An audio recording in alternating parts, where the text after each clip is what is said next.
ನಮಸ್ಕಾರ ಟುಡೆ ಕನ್ನಡ ವೀಕ್ಷಕರೇ, ಪ್ರಿಯ ವೀಕ್ಷಕರೇ, ಸ್ಫೂರ್ತಿಧಾಮ ಆಶ್ರಮ ತಾವರೆಕೆರೆಯಲ್ಲಿ ವಿಶೇಷವಾಗಿ ಸಾಕಷ್ಟು ಒಂದು ವೃದ್ಧರಿಗೆ ಒಂದು ಸ್ಫೂರ್ತಿ ತುಂಬುವಂಥ, ಶಕ್ತಿ ತುಂಬುವಂಥ, ಆಹಾರ ತುಂಬುವಂಥ ವಿಶೇಷವಾದ ಒಂದು ಆಶ್ರಮದ ಬಗ್ಗೆ ಕೆಲವು ಕ್ಲುಪ್ತವಾಗಿ ನಾವು ಸಾಮಾಜಿಕ ಜಾಲತಾಣದಲ್ಲಿ ನೋಡುವಾಗ ಅವರು ಒಂದೇ ಮಾತು ಹೇಳಿದ್ರು, ನಮಗೆ ಯಾವುದೇ ಒಂದು ಹೆಸರು ಕೀರ್ತಿ ನಮಗೆ ಬೇಡ ಸರ್, ಪದವಿ ಬೇಡ, ನಾವು ಮಾಡ್ತಾರೋ ದೇವ್ರಿಗೆ ಗೊತ್ತಾದರೆ ಸಾಕಂತ.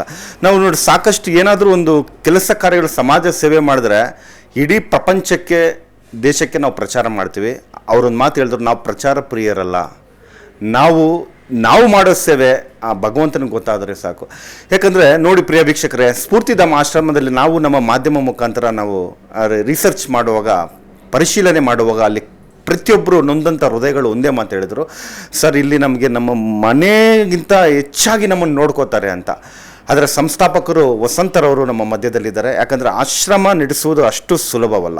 ನಾವು ಹೇಳ್ಬೋದು ಆಶ್ರಮ ಅಲ್ವಾ, ನಮ್ಮದು ಕ್ಯಾಸುಲಾಗಿ ಮನುಷ್ಯರಿಗೆ ಏನಾಗುತ್ತೆ ಅಂದರೆ, ಒಂದು ಆಶ್ರಮ ಅಂದರೆ ಇದು ದುಡ್ಡು ಮಾಡೋಕ್ಕೆ ಇಟ್ಟಿದ್ದಾರೆ, ಆಶ್ರಮ ಅಂದರೆ ಏನೋ ಫಾರಿನ್ ಫಂಡ್ ಬರುತ್ತೆ, ಆಶ್ರಮ ಅಂದರೆ ಏನೋ ದೊಡ್ಡ ಬಿಸ್ನೆಸ್ ಮ್ಯಾನ್ಗಳು ಬಂದಲ್ಲಿ ಇನ್ವೆಸ್ಟ್ ಮಾಡ್ತಾರೆ, ದುಡ್ಡು ಕೊಡ್ತಾರೆ, ಏನೋ ಒಂದು ಕಪ್ಪು ಹಣ ಹಾಕ್ಬಿಟ್ಟು ಖಂಡಿತ ನಾವು ಏನೇನು ಅನ್ಕೊತೀವೋ ಒಂದು ನರಮನುಷ್ಯನಿಗೆ ಒಂದು ಬರುವುದು ಸಹಜ ಅನುಮಾನದಲ್ಲಿ ನಾವು ನೋಡಬಾರ್ದು. ಬಂದು ಇಲ್ಲಿ ನೇರವಾಗಿ ನೋಡಿದ್ರೆ ಇದು ಎಂಥ ಸೇವೆ, ನಿಜವಾದ ಸೇವೆನಾ ಅಂತ ಖಂಡಿತ ನಿಮ್ಗೆ ಗೊತ್ತಾಗುತ್ತೆ. ಯಾಕಂದರೆ ಇಲ್ಲಿ ನಿಜವಾದ ಸೇವೆ ನಡೀತಾ ಇದೆ. ಆ ಸಂಸ್ಥಾಪಕರು ವಸಂತ ಅವರು, ಅವರ ಮಗನು ಸಂಪ್ರೀತ್. ಯಾಕಂದರೆ ಯೌವನ ಪ್ರಾಯದಲ್ಲಿ ಸಾಕಷ್ಟು ಮೋಜು ಮಸ್ತಿ ಅಂತ ಹೋಗ್ತಾರೆ, ಆದರೆ ಇಲ್ಲಿ ವೃದ್ಧರಿಗೆ ಬೆಳಕಾಗಿದ್ದಾರೆ. ಆ ಬೆಳಕಿನ ಮಾರ್ಗವೇ ಸ್ಫೂರ್ತಿ ತುಂಬುವುದೇ ನಿರಾಶ್ರಿತರಿಗೆ ಸ್ಫೂರ್ತಿಧಾಮ. ಬನ್ನಿ, ವಸಂತರವರು ನಮ್ಮ ಮಧ್ಯದಲ್ಲಿದ್ದಾರೆ. ಅವರ ಆಶ್ರಮನೇ ಯಾಕೆ ನಡೆಸಬೇಕಾಗಿತ್ತು, ಯಾಕಂದರೆ ಈ ವಯಸ್ಸಿನಲ್ಲಿ ಐಷಾರಾಮಾಗಿ ಜೀವನ ಮಾಡಬಹುದು, ಇದೇ ಅವರ ಆಯ್ಕೆ ಏನಕ್ಕಾಗಿದೆ ಕ್ಲುಪ್ತವಾಗಿ ತಿಳಿದುಕೊಳ್ಳೋಣ. ಮೇಡಮ್ ನಮಸ್ಕಾರ. ಮೇಡಮ್, ಮೊದಲನೇದಾಗಿ ಈಗ ಸ್ಫೂರ್ತಿಧಾಮ ಆಶ್ರಮ ಅಂದರೆ ಸ್ಫೂರ್ತಿ ತುಂಬ್ತಾ ಇದ್ದೀರಾ. ಯಾಕಂದರೆ ನೀವು ಇರೋ ಇದಕ್ಕೆ, ಯಾಕಂದರೆ ತಪ್ಪಾಗಿ ತಿಳ್ಬೇಡಿ, ದೇವರು ನಿಮಗೆ ಯೌವನ ಪ್ರತಿಯೊಂದು ಕೊಟ್ಟಿದ್ದಾರೆ. ನೀವು ಒಂದು ಸಿನಿಮಾದಲ್ಲಿ ಬೇಕಾದ್ರೂ ನಟನೆ ಮಾಡ್ಬೋದು, ಒಂದು ಧಾರಾವಾಹಿಯಲ್ಲಿದ್ರು, ಯಾಕಂದ್ರೆ ನೇರ ನುಡಿ ನಾನು ಹೇಳ್ತಾ ಇದ್ದೇನೆ. ಆದರೆ ಈ ಒಂದು ನೊಂದವರ ಮಧ್ಯದಲ್ಲಿ ಯಾಕಂದರೆ ನಾವು ಕ್ಲುಪ್ತ 2 ನಿಮಿಷ ಮಾತಾಡುವಾಗ ಅವ್ರ ಹತ್ರ ನಮಗೆ ಒಂಥರ ಅನಿಸ್ಬಿಡ್ತು, ಈ ವಾಸನೆಗೆ ನಾನು ನಿಂತ್ಕೊಳ್ಳೋಕೆ ನನಗೆ ಆಗ್ತಾ ಇದೆಯಾ ಇಲ್ಲ. ಆದರೆ ದಿನನಿತ್ಯ ಆ ವಾಸನೆಯನ್ನು ನೀವು ಅದು ಯಾವುದೇ ಲೆಕ್ಕ ಇಲ್ಲದೆ ತಂದೆ ತಾಯಿಗಿಂತ ಹೆಚ್ಚಾಗಿ ನೀವು ಸೇವೆ ಮಾಡ್ತಾ ಇದ್ದೀರಾ. ಅದು ಮನಸ್ಸು ಒಂದು ಗಟ್ಟಿ ಇರಬೇಕು. ಯಾಕಂದರೆ ಸಾಕಷ್ಟು ನೋವು ತಿಂದವ್ರಿಗೆ, ಪೆಟ್ಟು ತಿಂದವ್ರಿಗೆ ಮಾತ್ರ ಈ ರೀತಿ ಮಾಡೋಕ್ಕೆ ಸಾಧ್ಯ, ಇನ್ನೊಬ್ಬರಿಗೆ ಸಹಾಯ. ಯಾಕಂದರೆ ಆಡ್ಕೊಳ್ಳೋರು ಆಡ್ಕೋತಾರೆ, ನೋಡ್ಕೊತಾರೆ. ಆದರೆ ನೀವು ನಿಮ್ಮ ಸೇವೆನೇ ಮುಖ್ಯ ಅಂತ ಮುಂದೆ ಸಾಗ್ತಾ ಇದ್ದೀರಾ. ಏನು ಮೇಡಮ್ ಇದು ವಿಶೇಷತೆ, ಯಾಕೆ ಈ ಕ್ಷೇತ್ರಕ್ಕೆ ಬಂದಿದ್ದೀರಾ? ಸರ್ ನಮಸ್ತೆ. ಈ ಕ್ಷೇತ್ರಕ್ಕೆ ಬರಬೇಕು ಅನ್ನೋದೇನಿರಲಿಲ್ಲ. ಆ್ಯಕ್ಚುಲಿ ನಾನು ಮೂಲತಃ ಇಂಡಸ್ಟ್ರಿಯಲಿಸ್ಟು, ನಮ್ಮದು ಗಾರ್ಮೆಂಟ್ ಫ್ಯಾಕ್ಟ್ರಿ ಇತ್ತು. ಸೊ ಆವಾಗ ತುಂಬ ಚೆನ್ನಾಗೇ ನಡೀತಾ ಇತ್ತು. ನೋಟ್ ಬ್ಯಾನ್ ಟೈಮಲ್ಲಿ ಕ್ಲೋಸ್ ಮಾಡೋ ಒಂದು ಸಂದರ್ಭ ಬಂದಾಗ ಕ್ಲೋಸ್ ಮಾಡಿದ್ವಿ.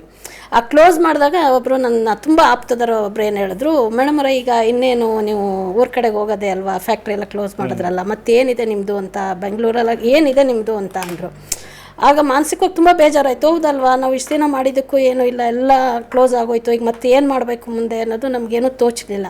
ಸರಿ, ನಮ್ಮದೇನಿದೆ ಫ್ಯಾಕ್ಟ್ರಿ ಎಲ್ಲ ತೊಗೊಂಡು ಸೆಟ್ಲ್ಮೆಂಟ್ ಮಾಡಿಕೊಡಿ ಸರ್, ಅದೇನಿದೆ ಎಷ್ಟು ಬರುತ್ತೆ ಅಷ್ಟು ಅಮೌಂಟ್ ಕೊಡಿ ಅಂತ ಹೇಳಿ ಅದನ್ನು ತೊಗೊಂಬಂದು, ನಾವು ಹೋದ್ರೂ ಇರಬೇಕು, ಒಂದು ನಾವಿಲ್ಲ ಅಂದ್ರೂ ನಡಿಬೇಕು, 100 ಜನಕ್ಕೆ ಅನುದಾನ ಆಗಬೇಕು ಅಂತ ಹೇಳಿ ಅಷ್ಟು ದುಡ್ಡನ್ನ ತೊಗೊಂಬಂದು ಒಂದು ಬಾಡಿಗೆ ಕಟ್ಟಡ ತೊಗೊಂಡು ಆಶ್ರಮನ ಶುರು ಮಾಡಿದ್ವಿ. ಸೊ ಅದೇ ಟೈಮಲ್ಲಿ ನನ್ನ ಮಗಳು ಕೂಡ ಒಂದು ಪ್ರಶ್ನೆ ಕೇಳಿದ್ಲು, ಮಮ್ಮಿ ಈ ಥರ ಏನಾದ್ರು ಆಗಿ, ನಮ್ಮ ಮನೇಲಿರೋದು ನಾನು ನನ್ನ ಮಗಳು, ನಮ್ಗೆ ಯಾರೂ ಇಲ್ಲ ಸರ್, ನನ್ನ ಮಗ, ಏನಾದರೂ ನಿನಗೂ ಅಣ್ಣಂಗೂ ಏನಾದರೂ ಆದರೆ ನಾನು ಏನು ಮಾಡಬೇಕು, ಒಂದು ವೇಳೆ ನೀನೇನಾದರೂ ಡೆತ್ ಆದರೆ ನಾವು 3 ಜನ ಅಲ್ಲ, ನಾನು ಏನು ಮಾಡಬೇಕು, ನಿನ್ನ ಬಾಡಿನ ನಾನು ಹೆಂಗೆ ತೊಗೊಂಡೋಗ್ಬೇಕು, ನೀವು ಜಾಸ್ತಿ ಹೊರಗಡೆ ಓಡಾಡ್ತಿರ್ತೀರ, ನಿಮ್ಗೇನಾದರೂ ಆದರೆ ನಾನು ಯಾರಿಗೆ ತಿಳಿಸ್ಬೇಕು ಫಸ್ಟು. ಅವಳಿಗೆ ಒಂದು ಕನ್ಫ್ಯೂಷನಲ್ಲಿ ಕೇಳಿದ್ಲು, ಅದು ತುಂಬ ಕೊರಿತಿತ್ತು. ಹೌದಲ್ವಾ, ಒಂದು ವೇಳೆ ನಮ್ಗೇನಾದರೂ ಆದರೆ ಯಾರಿದ್ದಾರೆ. ಸೊ ಈ ಥರದವರು ತುಂಬ ಜನ ಇದ್ದಾರೆ ಸಮಾಜದಲ್ಲಿ. ಸೊ ಅದಕ್ಕೋಸ್ಕರ ಅಂತ ಹೇಳಿ ಈಗ ಖುಷಿ ಇದೆ. ಈಗ ನನ್ನ ಸತ್ರೂ ನನ್ನ ಸುತ್ತಲೂ 100 ಜನ ಇದ್ದಾರೆ, ನಮ್ಮ ಆಶ್ರಮದವ್ರು ಇದ್ದಾರೆ. ಸೊ ಅದೊಂದಕ್ಕೆ ನಾನು ಖುಷಿ ಪಡ್ತೀನಿ. ಇದು ನನ್ನ ಸ್ವಾರ್ಥನೂ ಹೌದೆ. ಈಗ ಒಂದು ವೇಳೆ ನಾನು ಇವತ್ತೇ ನಾನು ಸತ್ತೋದ್ರೂ ನನಗೆ ಖುಷಿ ಇದೆ ಸರ್, ನನ್ನ ಸುತ್ತಲೂ ನನ್ನವರು ಅನ್ನೋರು ಇದ್ದಾರೆ, ಎಲ್ಲರೂ ಬಂದು ಕೂತ್ಕೋತಾರೆ. ಸ್ವಲ್ಪ ಒಂದು 7-8 ವರ್ಷ ಹಿಂದಕ್ಕೆ ಹೋದರೆ ಯಾರೂ ಇರಲಿಲ್ಲ, ನನ್ನವರು ಅಂತ ಇರಲಿಲ್ಲ. ದುಡಿತಾ ಇದ್ದೆ, ಬಿಸ್ನೆಸ್ ಮಾಡ್ತಾ ಇದ್ದೆ, ಗಾರ್ಮೆಂಟ್ಸ್ ಫ್ಯಾಕ್ಟ್ರಿ ಇತ್ತು, ಎಲ್ಲನೂ ಇತ್ತು. ಬಟ್ ಆವಾಗ ನಾನು ಸತ್ತರೆ ಯಾರು ಇರಲಿಲ್ಲ, ನನ್ನ ಮಗಳೇ ನನ್ನ ತೊಗೊಂಡೋಗ್ಬೇಕಿತ್ತು ಅಂತ ಒಂದು ಪರಿಸ್ಥಿತಿಲಿ ಇತ್ತು. ಸೊ ಅದಕ್ಕೋಸ್ಕರ ಒಂದು ನನಗೋಸ್ಕರ ಬೇಕು, ನನ್ನ ಜನ ಬೇಕು, ನನ್ನವ್ರು ಬೇಕು, ನನ್ನದೇ ಆದ ಒಂದು ಕುಟುಂಬ ಬೇಕು ಅನ್ನೋದಕ್ಕೋಸ್ಕರ ನಾನು ಆಶ್ರಮ ಶುರು ಮಾಡಿದ್ದು. ಈಗ ನನ್ನದೇ ಕುಟುಂಬದಲ್ಲಿ ಈಗ ನನ್ನ ಮಗಳನ್ನ ಮದುವೆ ಮಾಡೋದಿರಲಿ, ನನ್ನ ಮಗನ ಮದುವೆ ಮಾಡೋದಿರಲಿ, ನಮಗೆ ಬೇರೆಯವ್ರು ಯಾರೂ ಇಲ್ಲ ಅಂದರೂ ನನ್ನದೇ ಕುಟುಂಬದಲ್ಲಿ ಜನ ಇದ್ದಾರೆ, ನಮ್ಮ ಆಶ್ರಮದಲ್ಲೇ ಇದ್ದಾರೆ.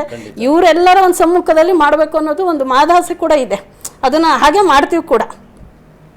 ಮೇಡಮ್ ಇನ್ನೊಂದು ಪ್ರಶ್ನೆ ಕೇಳಕ್ಕೆ ಇಷ್ಟಪಡ್ತೀನಿ ಮೇಡಮ್. ಈಗ ಆಶ್ರಮ ಅಂದ ತಕ್ಷಣ ಸರ್ವೇ ಸಾಮಾನ್ಯವಾಗಿ ಯಾರಿಗಾದ್ರೂ ಒಂದು ಯೋಚನೆ ಬಂದುಬಿಡುತ್ತೆ, ಆಶ್ರಮ ನಡೆಸ್ತಾ ಇದ್ದಾರೆ ಅಂದರೆ ಹೆಂಗೆ ನಡೆಸ್ತಾರೆ ಅವರು, ಯಾರೋ ದುಡ್ಡು ಬರ್ತಾ ಇರ್ಬೋದು, ಏನೋ ಯಾವುದಾದ್ರೂ ಕಂಪನಿಯವ್ರು ಕೊಡ್ಬೋದು, ಅಥವಾ ದೊಡ್ಡ ದೊಡ್ಡ ದಾನಿಗಳು ಕೊಡ್ತಾ ಇರ್ತಾರೆ ಅಂತ ಒಂದು ತಪ್ಪು ಕಲ್ಪನೆ ಇರುತ್ತೆ, ಸರ್ವೇ ಸಾಮಾನ್ಯವಾಗಿ ಬರುತ್ತೆ.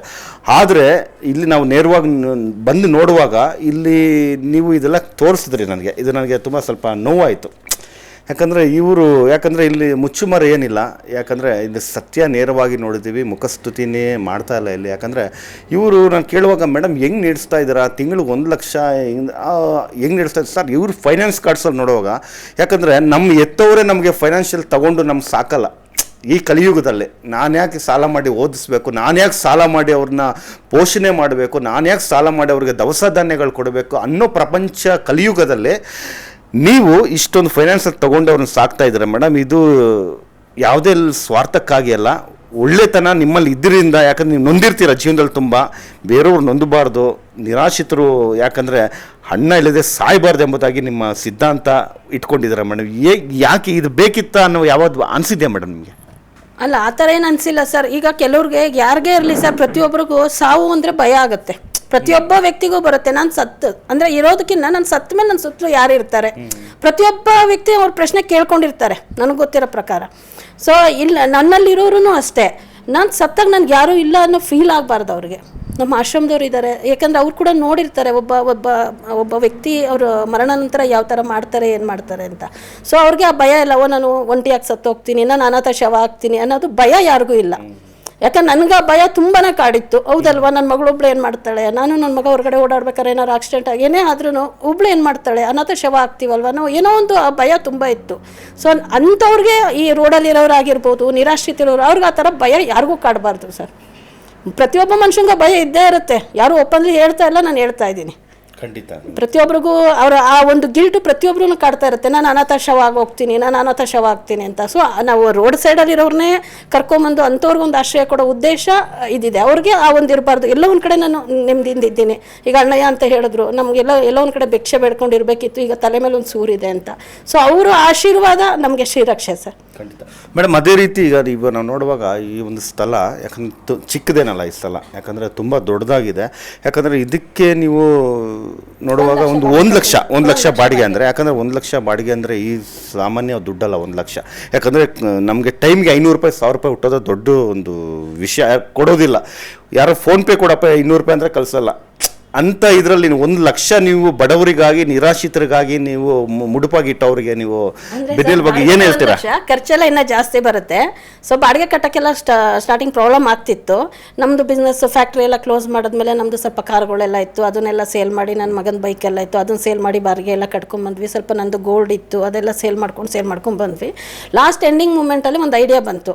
ಯಾರು ನಿಮ್ಮ ಥರ ಒಬ್ಬರು ಐಡಿಯಾ ಕೊಟ್ಟರು, ಮೇಡಮ್ ಪಕ್ಕ ಜಾಗ ಇದೆಯಲ್ಲ, ಒಂದು ಹೋಟೆಲ್ ಮಾಡ್ಬೋದು, ನೀವು ಇಲ್ಲಿ ಅಡುಗೆಯವ್ರಿಗೂ ಪ್ರಾಬ್ಲಮ್ ಅಂತ ಹೇಳ್ತೀರಾ, ಅಲ್ಲಿ 2 in 1 ಆಗುತ್ತಲ್ಲ, ಬಂದರೆ ನಿಮಗೆ ಆಶ್ರಮಕ್ಕೊಂದು ಹೆಲ್ಪ್ ಆಗುತ್ತಲ್ಲ ಅಂತ. ಸೊ ಹಂಗಾಗಿ ಹೋಟೆಲ್ ಸ್ಟಾರ್ಟ್ ಮಾಡಿದ್ವಿ. ಈಗ ನನಗೆ ಬೆನಿಫಿಟ್ ಏನಾಗ್ತಾ ಇದೆ ಅಂದರೆ, ಈಗ ಯಾರಾದರೂ 1 ಲಕ್ಷ ಕೇಳಿದ್ರೆ ಸರ್ ತಂದು ಕೊಡ್ತಾರೆ. ಹೋಟೆಲಲ್ಲಿ ವ್ಯಾಪಾರ ಮಾಡ್ತೀವಿ ನೋಡಿ, ಪ್ರತಿ ವಾರಕ್ಕೆ 10,000 ಸಾವಿರ ಕಟ್ಕೊಂಡು ಹೋಗ್ತೀವಿ. ಅದನ್ನು ತೆಗೆದು ಬಾಡಿಗೆ ಕೊಡ್ತೀವಿ. ಮತ್ತು ನಮ್ಗೆ ಏನಾದರೂ ಕಮಿಟ್ಮೆಂಟ್ ಇದ್ದರೆ, ಮತ್ತೇನಾದರೂ ಇದ್ದರೆ ಈ ಥರ ನೋಡಿ ಅವ್ರ ಹತ್ರ ತೊಗೊಳೋದು. ಅಂದರೆ 1 ಲಕ್ಷಕ್ಕೆ ಅವ್ರದ್ದು ಏನಿದೆ ಇಟ್ಕೊಂಡೇ ಕೊಡ್ತಾರೆ. ಅದಾದಮೇಲೆ ಪ್ರತಿ ವಾರ ನಾವು ಹೋಟೆಲಲ್ಲಿ ಸಂಪಾದನೆ ಮಾಡೋದು, ಇಲ್ಲಿದು ನೋಡ್ಕೊಳ್ಳೋದು, ಬಾಡಿಗೆ ಕಟ್ಟೋದು, ಮತ್ತು ವರ್ಕರ್ ಸ್ಯಾಲ್ರಿ ಏನಿದೆ ಎಲ್ಲ ಹೋಟೆಲಿಂದನೇ ಆಗ್ತಾಯಿದೆ ಸರ್. ಮೇಡಮ್, ಕೊನೆಯದಾಗಿ ಒಂದು ಪ್ರಶ್ನೆ ತಮ್ಮಲ್ಲೇ. ಯಾಕಂದರೆ ಇಡೀ ಕರ್ನಾಟಕ ಜನತೆ ನಾನು ಕಂಡಂತೆ ಈ ಮಾಧ್ಯಮ ಕ್ಷೇತ್ರದಲ್ಲಿ ತಾವು ಯಾವತ್ತೂ ಮುಂದೆ ಬಂದು ಒಂದು ನಮಗೆ ಹಾಲಿನ ಪ್ಯಾಕೆಟ್ ಕೊರತೆ ಇದೆ, ಒಂದು ಬೆಂಕಿ ಪಟ್ನಿಗೆ ನಾನಾ ರೀತಿ ಇರುತ್ತೆ ಮೇಡಮ್, ದುಡ್ಡು ಬೇಕು. ಆದರೆ ಯಾವತ್ತೂ ನೀವು ಮೀಡಿಯಾ ಮುಂದೆ, ಒಂದು ಕ್ಯಾಮ್ರಾ ಮುಂದೆ ಬಂದಿಲ್ಲ. ಯಾಕಂದರೆ ನಡೆಸೋದು ಕಷ್ಟ. ಈಗ ಕರ್ನಾಟಕ ಜನತೆ ಏನಾದರೂ ತಮ್ಮ ಆಶ್ರಮಕ್ಕೆ ಮಾಡಲೇಬೇಕೆಂಬುದಾಗಿ ಪ್ರತಿಯೊಬ್ಬರು ನಾವು ಕೇಳುವಾಗ ಮಾಡ್ತೀನಿ ಅಂತಿದ್ದಾರೆ. ಮುಂದಿನ ದಿನಗಳಲ್ಲಿ ಯಾವ ರೀತಿ ಒಂದು ನಿಮಗೆ ನಿರೀಕ್ಷೆ ಇದೆ ಮೇಡಮ್ ಜನತೆಯಿಂದ ಒಂದು ಸಹಾಯ? ಜನತೆಯಿಂದ ನಾನು ಕೇಳ್ಕೊಳ್ಳೋದಿಷ್ಟೇ ಸರ್, ಇಲ್ಲೇ ಬಂದು ಮಾಡಬೇಕು ಅಂತ ಏನಿಲ್ಲ. ಅವ್ರು ಬಂದು ನೋಡಲಿ, ವಾಸ್ತವ ಪರಿಸ್ಥಿತಿ ನೋಡಲಿ, ಏನು ರಿಕ್ವೈರ್ಮೆಂಟ್ ಇದೆ ಅದನ್ನು ಕೊಡಲಿ. ಅವರು ದುಡ್ಡೇ ಕೊಡಬೇಕು, ಮತ್ತೊಂದು ಕೊಡಬೇಕು ಅಂತ ಏನಿಲ್ಲ. ಬಂದು ಇಲ್ಲಿ ವಾಸ್ತವ ಪರಿಸ್ಥಿತಿ ನೋಡಿ ನಾವು ಏನು ಕೊಡ್ಬೋದು ಅನಿಸುತ್ತೆ ಅದನ್ನು ಕೊಡ್ಬೋದು ಸರ್.